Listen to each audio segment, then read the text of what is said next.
So I want to go over slope-intercept form. And slope-intercept form is when a line is written in y equals the slope times x plus the y-intercept. So as you can see, this line that was given to us actually was written in that form.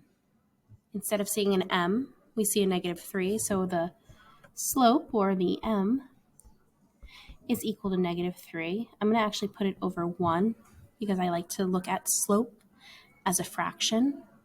You'll see why in a second. And our y-intercept here is equal to +2, and that can stay as a +2. Now, because this was in slope-intercept form, it's going to make graphing this line very easy. Your first step is to identify the slope and the y-intercept, which we did.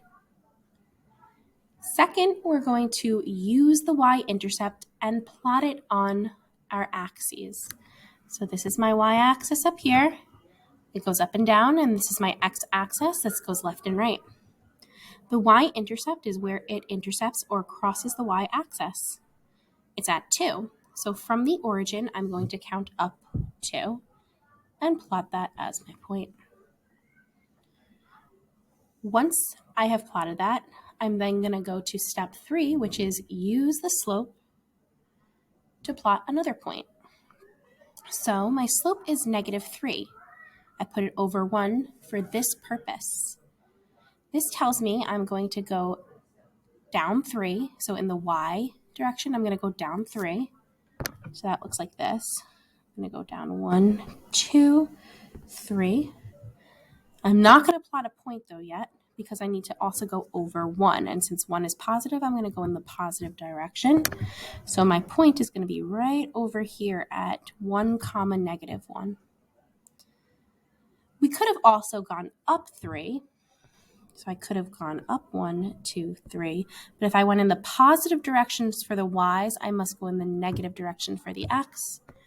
So the point -1, 5 is also a point on this line.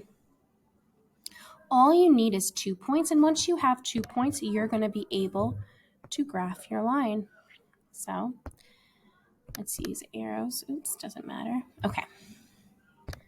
Line. So it's just really connecting the dots and extending it through. So I'm going to extend it through. Oh no. Right, there we go. Extend it through, and put arrows on the ends to tell me that it's going to continue. So this line is y equals -3x plus 2. Let's look at another one. In this one, it's not in slope-intercept form. So I'm going to have to first arrange it in slope-intercept form so that I can plot my line. Well, in slope-intercept form, we want to isolate the variable y. So right now, y is on the same side as 2x. So what we're going to do is we're going to take away 2 x's from both sides. That cancels those out. So my y is by itself. Now -2x and -3 cannot combine because they're not like terms.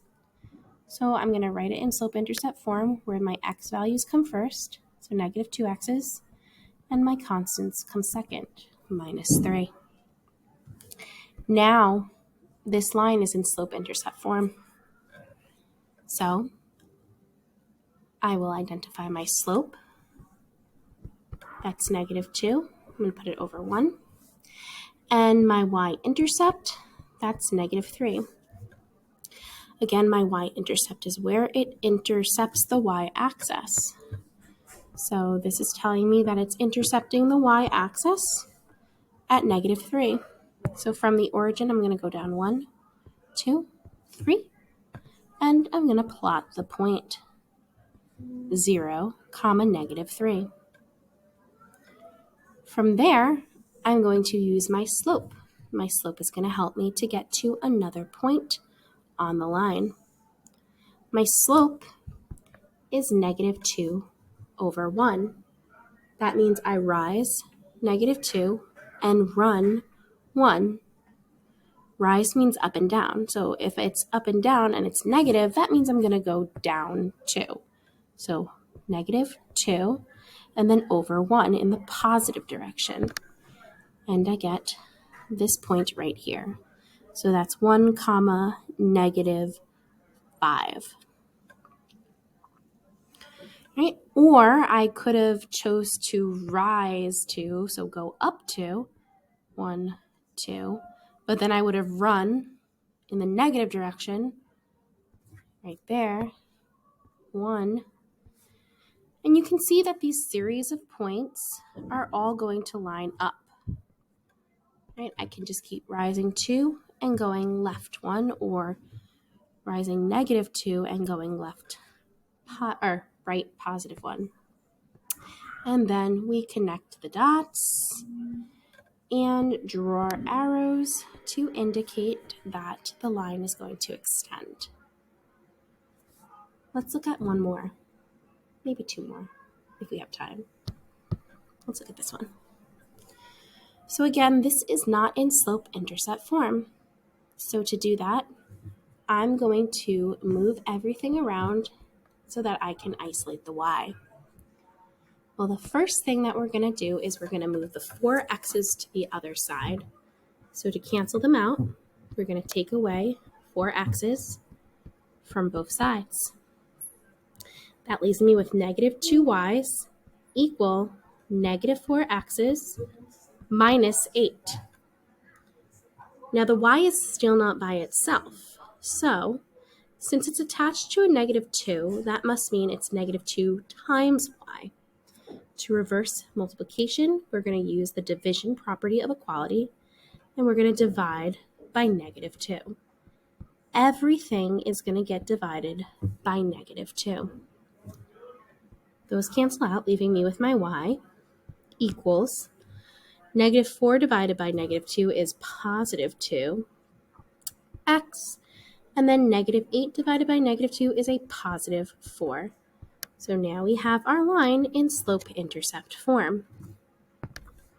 My y-intercept is 4, so that means I'm going to go from the origin up 1, 2, 3, 4, and plot that point. And my slope is 2, because that's what's attached to the x. I'm going to put it over 1. So from the point I just plotted on the graph, I'm going to go up 2 and over 1 and plot that second point. And again, I can continue that pattern of going up 2 and over 1, or I could go negative, negative, so I can go down 2, negative 1, and I can continue that pattern. But what you will see is that they are all going to line up. So I draw my straight line through all of my points. I put my arrows to indicate that the line will extend, and I